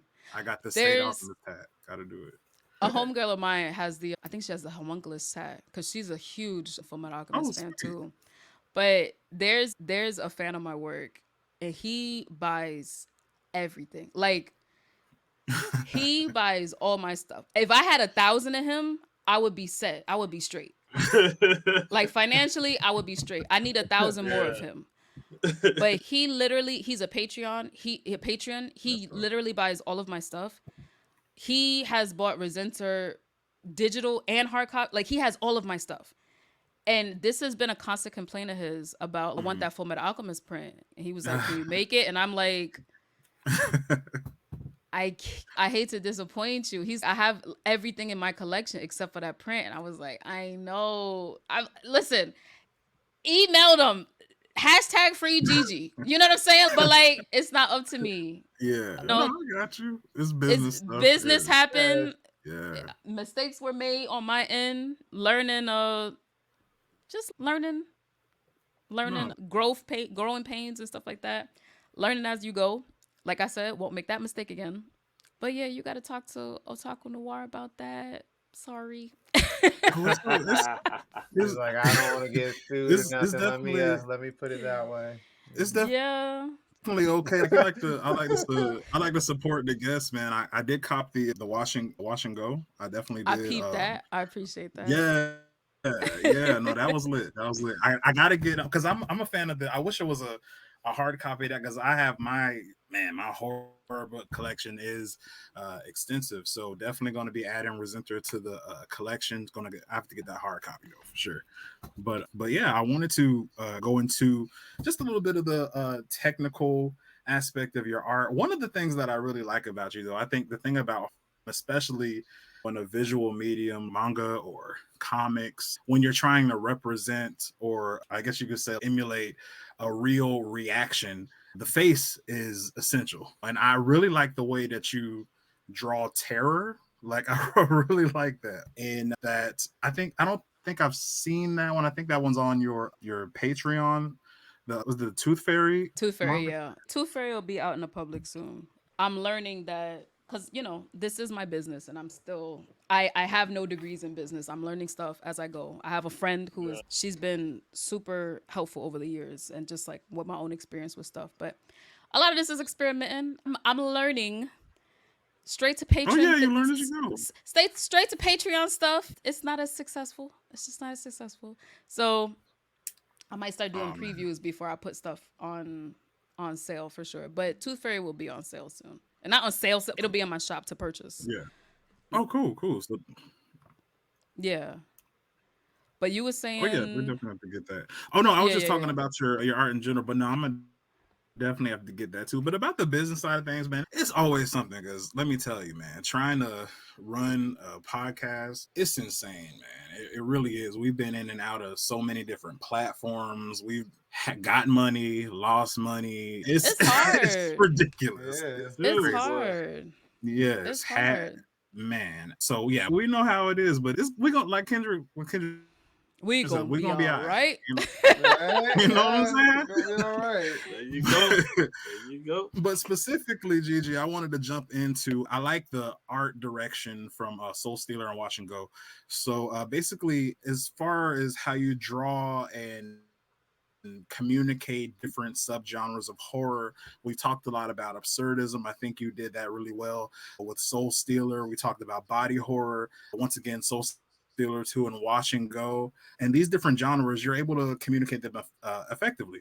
And basically without a lot of exposition. Like I think Watch and Go was like maybe a three page comic. And number one, I definitely wanted more exposition. I'm like, what happened? You know what I'm saying? After that, after A the lot of kind people of were asking that. Yeah, with the jump I don't want to scare. A ruin lot it, of people but were asking that. yeah, that was a Nah, that I was legit mean, jump there awesome. scare, like there masterful jump. there is no backstory with that. Like I said, like not all the time do I want to have a message. Sometimes I just want to do scary shit, like spooky shit, Yeah. just to flex my muscles and have fun. No, it's lit. So It's definitely lit. And Yeah, it was heat. how did the I guess the marriage happen between you and Soul Stealer? Because I know you guys made an animation about it. How did that yeah. come from? Yeah, how did that sort of come together? So my friend Kevin Fermini, he's a filmmaker, a video editor, and an animator, and he is based out in Chicago. So I'm not from Chicago. We found each other online naturally, and I found his stuff on Instagram. I don't remember how, but I found him floating around maybe on my explore page or something. I was like, I saw one of his edits, and I was like, oh my god, that's so freaking dope. And like I said, like I have a background and not a background, but I have a history of like film. Like I love film, just Mm-hmm. watching films as a kid, and goofy stuff too. Tales from the Crib, like that kind of stuff. I started looking at his stuff, and I was like, his work is like a visual representation of leaning more into what I want to do. And that was really Mm-hmm. important for me at the time because I think we met in 20, I want to say I found his work in 2020, I think, which was important because I was looking for visuals of what I wanted my work to look like and feel like. And I was Mm-hmm. very intentional about that. So when I caught his work, I was like, oh my God, I love it. Like, I'm obsessed with his stuff. Like, his visuals, like, the way that he, like, animates and, like, just, I'm obsessed. I have no words to talk about how much I love his stuff. And I reached out to him and was like, I was praising his work and I was like, oh my God, your stuff is so good and blah, blah, blah, blah. And he was real cool about it. It was a very chill conversation. I don't remember exactly how it went, but it was very chill. We became friends. It was cool. And then I remember I was doing my first panel at Anime NYC with a friend of mine, Katie Fox, and Chatty Patty from Black Woman Podcast. She was moderating. And I knew that my friend Katie had an animation that she had set up. Like, she poured in a ton of resources into that animation and set it up real nice. And we were talking about our stories. And I was like, oh, I ain't got no animation. I ain't got no animation money. She had voice actors and stuff, and like her project, like it was legit. It was a legit setup. And I was like, oh, I'm gonna come in here. Yeah, I got little mangas, little supernatural horror. It's called Resenter. I was like, ain't no way. I can't go out looking like that. Like I don't think I can put in the full I don't have the full resources to put in that she put in, but I have to have something to like compete. You know what I'm saying? Like Yeah. friendly competition, because that's my Oh homegirl. yeah, yeah. I can't be looking like doofy like next to her and she got all this pizzazz and shit, you know what I'm saying? So I was like, especially if she go first, sorry, but I'm thinking about it like because I feel it. as we was planning the panel, I was mostly doing the one planning the panel and like writing the stuff down. I'm like, damn, how are we gonna do this order? I was like, I can't do this. So I reached out to my homeboy Kevin and I was like, yo, fam, can we do an animation together? Can we do a collaboration? Can you make this trailer for me? And I commissioned him. And he was like, and he gave me a discount. He was like, we was cool. He was nice enough to give me a discount, but I still commissioned him. I didn't ask for the discount. He offered it. And he hooked it up. And at that time, I think I had only had about 13 pages of Resenter done. And he read through the pages and he was like, oh my God, this is really good. He was like, I love this. And that was really the first time he had ever seen my stuff. So like the appreciation of each other's work became equal at that time. Nice. So he did the promo for Resenter, and he did an excellent job. It was a really good promo. Like it was excellent.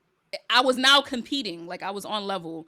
You were big stepping I now. was big Yeah. stepping out. It was something that I felt comfortable that I can put next to my homegirl who like was big, and I'm like, I'm big. When we showed the trailers and stuff, it was a smash. It was really good. People were interested. I was afraid that because her stuff was so razzle dazzle, it would take away.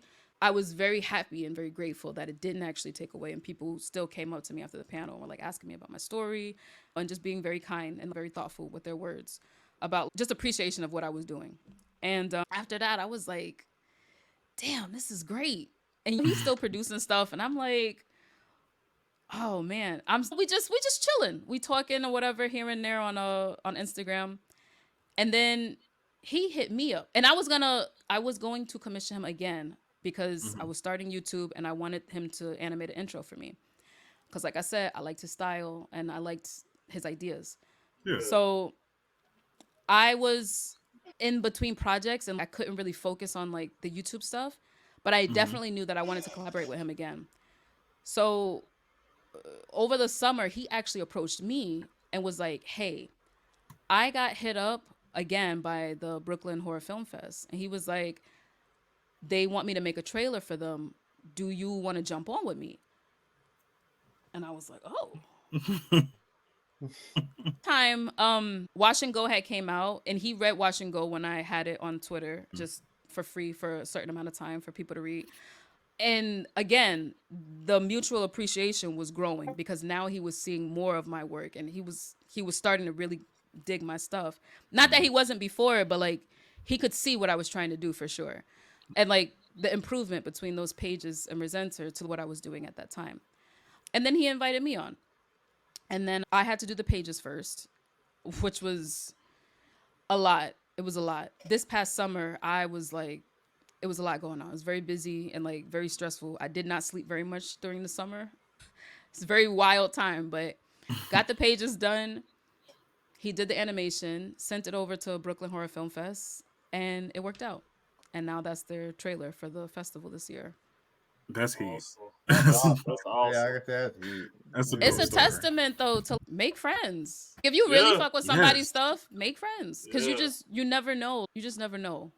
Don't expect anything. And like I said, I already commissioned him for one thing. I was gonna commission him again. I was actually gonna commission him two separate times for an intro for YouTube and like for the bumper animation in between like key moments and like vlogs and stuff that I want to do. And it didn't happen, not because I didn't want it to happen, but it was like the summer was so crazy. And he understood that and was like, but he still wanted to collab.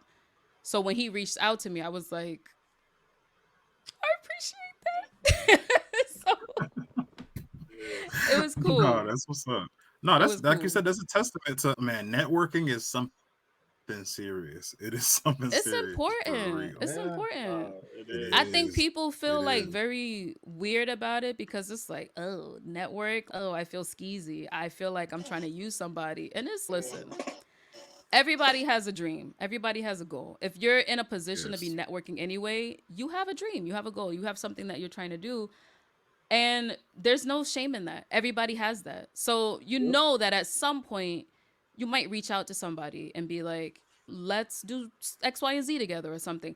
But that's not the sole purpose of why you reach out and network. And I think that's where a lot of inexperienced people get it twisted. You network to make connections. Making connections mean you try to make friends.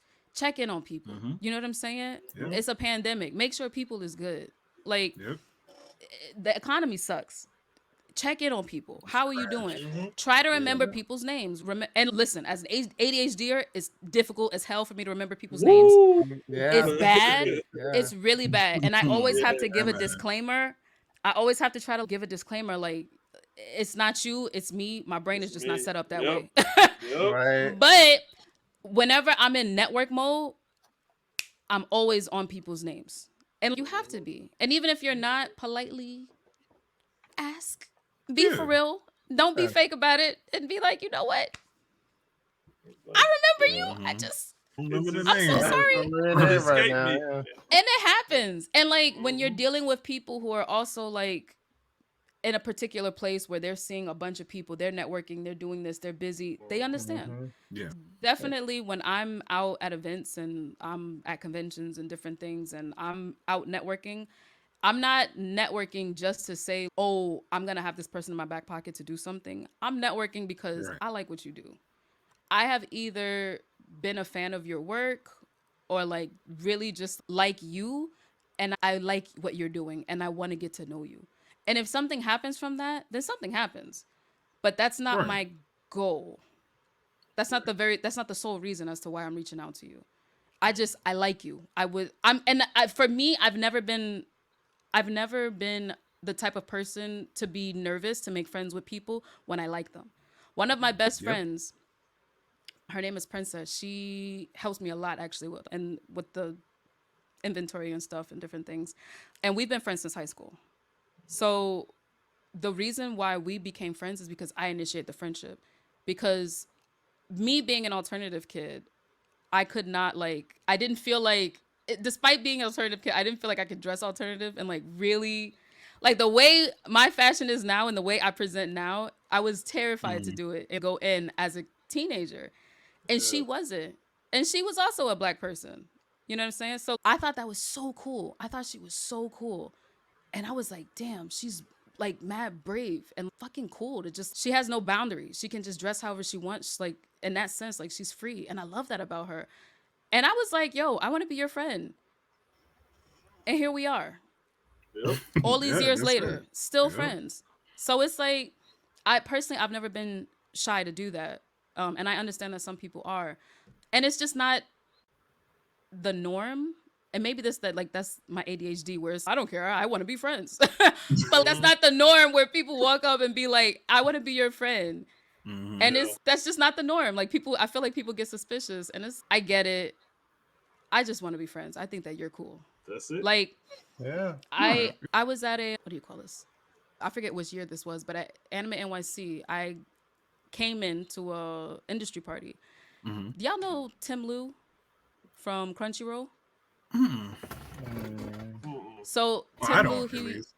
he works for Crunchyroll. He's a model and he does some hosting also. He's like a personality, like a media personality for Crunchyroll. The Okay. Asian guy with the Yeah. glasses. If you watch Crunchyroll stuff, you cannot miss him. He got like the one braid and the beard. And I remember first seeing him because he used to do a lot of the Junji Ito interviews. Mm. And I thought he looked so Mhm. fucking cool. And then I remember I was scrolling through Crunchyroll's their online shop. They have like Mhm. apparel and stuff like that. And he was modeling in the apparel. And I was like, I thought you the interview guy. Now you modeling this shit? But like all, you all look kind of so checks. cool. All types Yeah. right. I was like, you look Hmm. mad cool. So I actually met him for the first time. This is probably like 2021 at a industry party. And I walked up to him and I was like, bro, I think that you're fucking cool. I want to be friends. And we bonded over Berserk and now we're friends.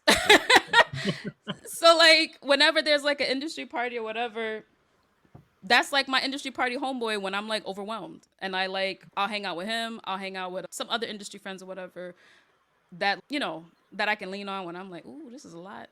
I'm tired. It's a lot of Man, socializing. I'm telling you, that battery went out quick, don't it? It Man. do. And I'm not even an Yeah. introvert. I'm an ambivert. I Yeah. do tend to get energized when people are energized around me. And I'm Mhm. neurospicy. I mimic sometimes. And it's people are excited. I'm excited now. The energy is good. Okay, cool. I love it. Mhm. But I'm not an extrovert. But my shit's cut in half. So Right. it's Yeah. like, all right, that is we Completely. good. We good for the Completely. next 2 days. I could do this again in 2 more days. Like Yeah. we could do this Right. again in a bit. So Definitely. Right. Ooh. No, I'm telling you, because Yeah. like I said, after a while, I'm like, okay, so I got about at least 5 more minutes of battery time, and then I'm gonna need to right. get in my bed. Like, Yep. I'm not just trying to be rude, but it's about nah. that time. I gotta go. You start But checking that yo, watch, ain't even nothing on your wrist. You're just like, dang, it's time to go, exactly. You man. gotta play it off. Ooh, that's Ash. Oh, What is all that? right. You know Not what? My just lotion is at Just home that. actually, so I might have to leave. Yeah. Right. Let's get on out of here, Rick. like, I think I left my couch running at the house. I gotta go catch it. I'm Exactly. going to the bathroom. I'll be back in, and this is leave. Exactly. Just did. That's cool. Oh, Oh, what's I'm up, dude? sorry. You can- I like that. No, you're You were good. I talking about was. networking, and I wanted to get this point out before I forget because ADHD. But think of it as not as in like you're using them, but like you guys are helping each other get to the dream. Like you see something in them, you're like, hey, I'm gonna help you get here. You help me. We gonna both rise together because there's enough space for everybody to eat where they need to be. We Right. all can eat. There's Thank all you. plates Yeah. here. We all got stuff here. You gotta worry Yeah. about it. You help me, I help you. We do this because there's friendship there. You like each other, or you Right. just believe in their cause, whatever they're doing, and they believe in you. It's just a mutual level. And that's for me, I don't even think about what their dreams are per se. I just Hmm. like I like you. I Yeah, follow your Yeah. stuff and I like you. And it don't even have to be and maybe this might low key be to my detriment, which I don't think it is, but I don't even go that deep into friendships with people that are in my niche mm, of Hmm. manga, art. I'm starting to do that more Hmm. for horror. But that's why I'm friends with so many YouTubers and gamers because I just like you. You got me through yeah. some tough shit and I'm at a position where I can talk to you and I want to be friends because I like you. But I'm not thinking about like I do art. Like it's not really, you know what I'm saying? It's not there's overlap for sure because I as somebody who likes anime and likes manga also likes gaming. And Hmm. I'm sure there are other Yeah. people like me that overlap, but it's like my core people are not gamers per se. So it's in that sense, it's maybe I should be making more friends with art people, but I don't even think about it like that. It's Yeah. I like you. I have spent time with you online. Like I don't right quite know you, but I would like to get to know you. And not in no creepy shit because like I'm online now too and I'm not like I Yeah. get it. But Yeah. Yeah. I like you. We're rolling in similar circles. Like I would like to get to know you. I like you. I think that's important. It don't even Yeah. got No. to be as deep as we're both let's both help each other out. I think that stuff comes if you are for sure looking for that. I think people can suss that stuff out pretty N- quickly. No, Yeah. Um they can. Yeah, I know I can. I can. but I don't know. I just maybe I should be more thoughtful about it, but like I said, I like you. That is I thoughtful though. Like yeah. it is I Yeah. think so thoughtful. too. That's I very mean I thoughtful. thoughtful mean, in the sense of like business stuff. Maybe I should be more strategic, Oh right? yeah. And Yeah. friends with Yeah. certain people and be Yeah. more Yeah. and in some cases like I do, but even without that, like I never really tap into my networks. I hardly ever ask people that I'm like connected to about stuff. They'll tell me stuff and then it's oh okay, or they'll invite me to stuff and it's okay, I can do that. That sounds like fun. But I never really ask people for anything because like I said, it's the friendship stuff. But it's if I think about something I might for like somebody who's actually like in my niche, like doing manga is Vandal Martian. He's a YouTuber working on manga and he's mm, really gotten into the convention scene pretty heavy and like his setup is crazy. But he was doing YouTube for a few years, I think. And he's slowed down a little bit with the YouTube and has started focusing more on conventions. And I am not necessarily slowing down on conventions, but I am trying to focus more on YouTube. And we have been mhm. in each other's network for a few years, and I only recently just asked him like advice on YouTube. And it was years. So it's I personally I maybe I should do more. Like I don't want to say I know Brandon Chin. Brandon Chin is certainly a part of my network. We have met, we have spoken, we follow each other, we are acquainted. But it might make more sense for me to reach out more to him and get advice. Or like white manga I would consider more of a friend than just being an acquaintance. I don't ask white Mhm. manga for nothing about YouTube. And I probably should. It would be the smart business thing to do. Right. Mhm. But I But I mean, don't. I part of me wants I to just don't think figure it out. I don't know. But I don't know. yeah. I just don't think there's anything wrong with the sincerity of it. You know what I mean? Like, if, for example, me and the guys talk about this all the time. We talk because having a podcast was a business like anything else. And there's some Right. podcasts that do things. They're just like, oh, I'm going to interview The Rock. I'm going to interview because that's going to give me crazy views because The Rock knows a lot of people. He's an actor. Blah blah blah. If I get him on the show, that is a big whale. He's going to bring people to my channel. And that's all well and good. I don't down people that do that at the end of the day. But my thing is, if we did that, we wouldn't have had a podcast for 3 years because I'm not gonna sit and talk to somebody that I don't genuinely want to talk to. Like I'm just for the Right. view. If you were in this Exactly. for the views, Just for the we would clout. not have a show anymore. So yeah, exactly for Right. the clout. So what you're talking about, Gigi, is literally the same kind of thought process of why we wanted to reach out to you because we looked at your page once again.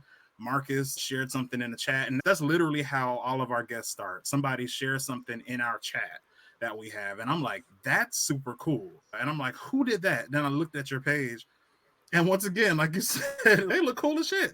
Same thing with you. I'm like, I Yeah. love your aesthetic. You're super duper cool. I saw the animation. I'm like, ooh, oh, that's crazy. That I gotta reach out to this person. This is so cool. Literally the same thing. I reached out to you because I liked you, and I'm like, I would love to have a conversation with this person. And that's really the long and short of it. It's not because, oh, I think this is gonna. No, yes, you have a great following and you're a wonderful artist, but I just thought you were cool, like with all of our guests. And I think There there's you go. absolutely nothing wrong with that. And as you can see, when you approach it from that standpoint, It's we've been having a easy. great conversation. We just been Excellent chilling. conversation. Right. It's Yes. so Yeah. Yes. easy. It's so Yes. easy. Yes. It's Yeah, so Yes. easy. because I I think, genuinely Yes. want to talk to you. and I Exactly. appreciate that. I think going forward for me, something that I'm learning on my own end is when to turn the business hat on or put the business hat on and when to take the business hat off. And not all the Oh yeah. time do I need to have the business hat on. And I'm personally like I'm a very personable person. I like people.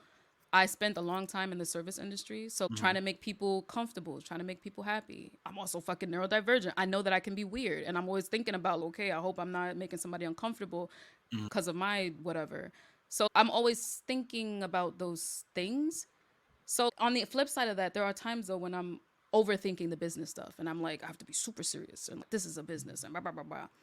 And I think there are times when that has shot me in the foot because people recognize me as being somebody who is more personable. And like Mhm. when that stuff comes out, even though it is necessary at certain times, because like Sure. business is business at certain points, and you have to Mhm. be firm in what you're doing, otherwise, you don't have a business.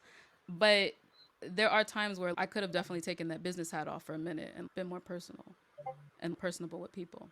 You live and you learn. All of You this Yeah. is live an and you learn. experiment, Yeah, there you go. You live and you learn. Exactly. figuring Yeah. all of Just this like out. yeah, This just is in like you're saying. hindsight that I'm thinking though. I wonder if that Yeah. experience would have been better if I was a little less Yeah. pantsuit and more like Man, easy.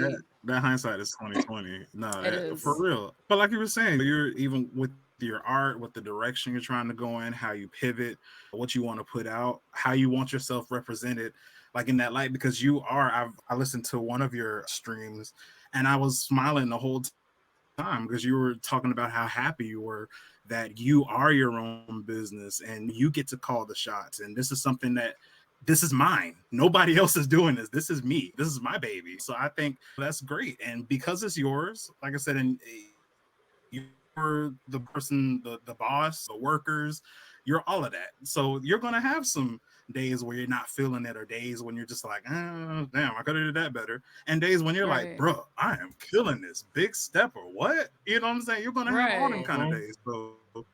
But the thing that I want to let you know, and I know that Marcus and Demetrius feel the same way. We are 110% proud of you for everything that you're doing. Like you were in our eyes, you're killing it. Mhm. So Yep. you know, Thank you. I yeah, appreciate What that. Martin used to say on this show? You go, girl. go girl. Go Tina. Go Tina. Yes, I yes, yes. appreciate that. I Oh appreciate man, that. Those like words of affirmation really keep me going Nah. on them days where I'm like, bro, I'm tired. I don't want to do this, man. Fuck all this. But it's like I think Yeah. back to these types of these conversations and these moments, and I'm like, no, I gotta keep going. I gotta keep going. Mhm. Yes. Yeah. Yes. oh no, you Yes. no, you definitely have to keep going because you have to make some more manga. You got to make some more art. You got I to gotta put. collaborate with Monkey Paw. Like it has to happen. Yeah. That's the It Yeah. has whole to Yeah. word. You happen. got to. You Yeah. I got have to. to. It Yeah. has Have to to. happen. Easily. Yeah. Yes. Yeah. Gonna put that in the universe. We gonna put That's Oh, in that the it's in in there. It's in universe. the universe. It's Yeah. It's done. It's in done. there. I'm It's Done. in telling there. you need to have that quick meeting with Jordan Peele real quick. You know, I'm we need There to Right. you go. saying we we need need There to to you figure go. make it something happen out.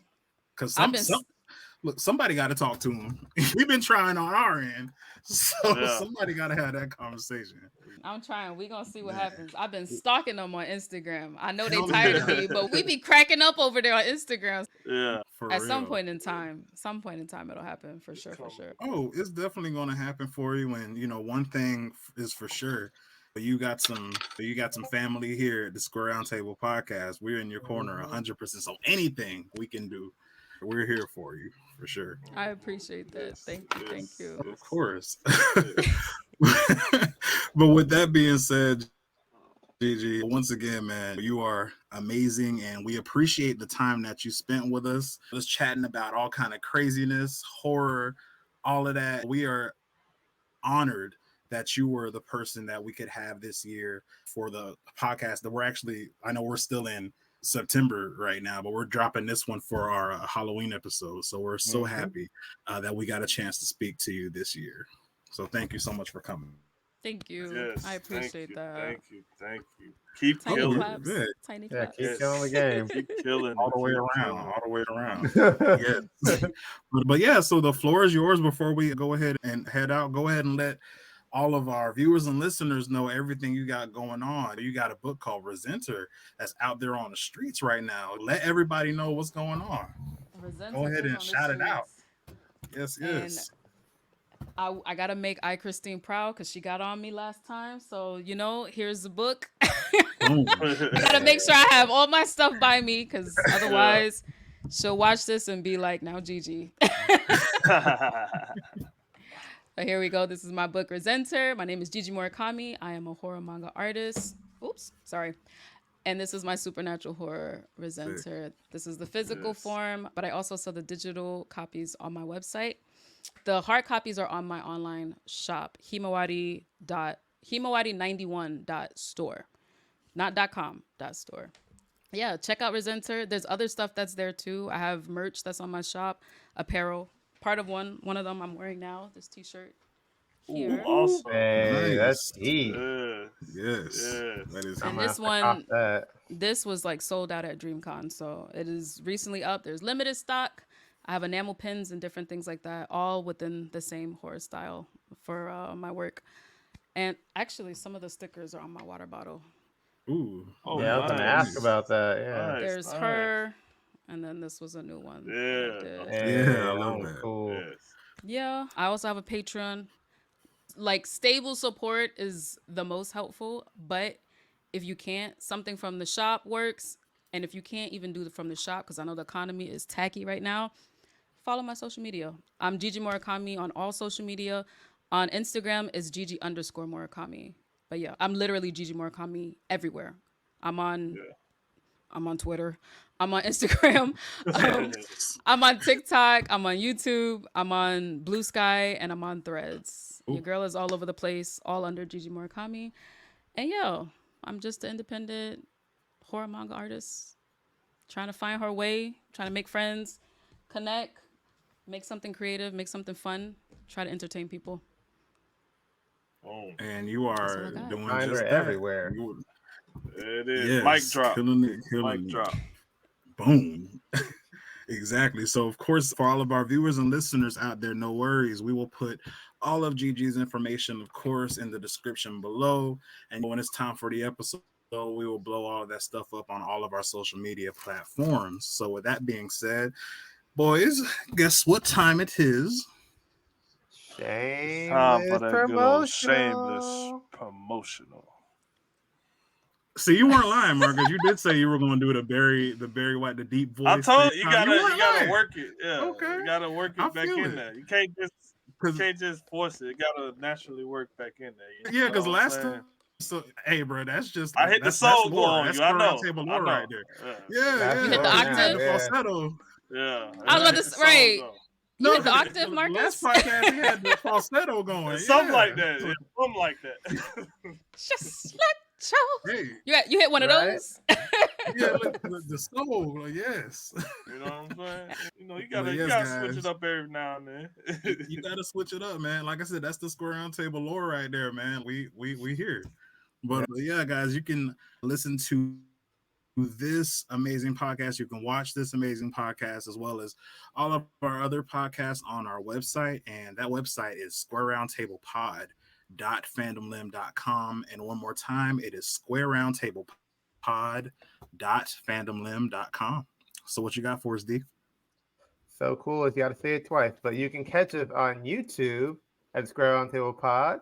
Like the video, comment underneath it, subscribe, hit that notification bell on the right side of the video so you get notified of this video and videos in the future. Leave us a comment about anything that we talked about in this podcast. And let her know how you liking her horror or manga on that cover, that fire cover, and all the merch and stuff like that. Go pick up all of her stuff, by the way. Be like that one guy. Pick up everything. Yeah, I need 1,000 of him. I need 1,000. Pick up all of them. You know, just drop in there and support because we love her stuff and we know you guys will too. Follow us on X, not Twitter, X. I ain't calling that thing no X. Get out of here. Twitter. It's Twitter. Tweet, right? Thank you. Follow us on Instagram and that pesky Facebook group, and eventually TikTok. I know we say it every time, but we're working on it. We old, man. Let's just tell the truth. We in our 30s. We don't understand that TikTok. out a little bit. Yeah, we don't understand that metric. We don't get out there. But yeah, let's hit us up down there. We'll be down there talking to you about whatever and all the things. And leave us a bunch of tiny claps under the video, please. Yes. We need all these right here. So we need all the tiny claps. But yes, guys, so that is all the information about the Square Round Table. So once again, like we do every week, I would love everybody, including our amazing guests for the evening, to introduce themselves one more time before we head out. And as always, I am your host, Chad Singleton. And I'm your host, Dmitri. And I'm Marcus, and I got to do this for my boy, hashtag yes. Hashtag no. Yes, there sir. we go. He done missed 2 podcasts. He done missed 2 of them, man. Yeah, we got to complete the lore. We got to complete that lore. For sure. My gosh. And I've been Gigi Murakami, the guest, your local Black girl mangaka. Maybe slowly turning into your queen of Black horror manga. There you go. Own that shit. Put that out there. There you go. That out there. There you go. Yes. Say it with your chest. Get them guns out. Big play. Big step.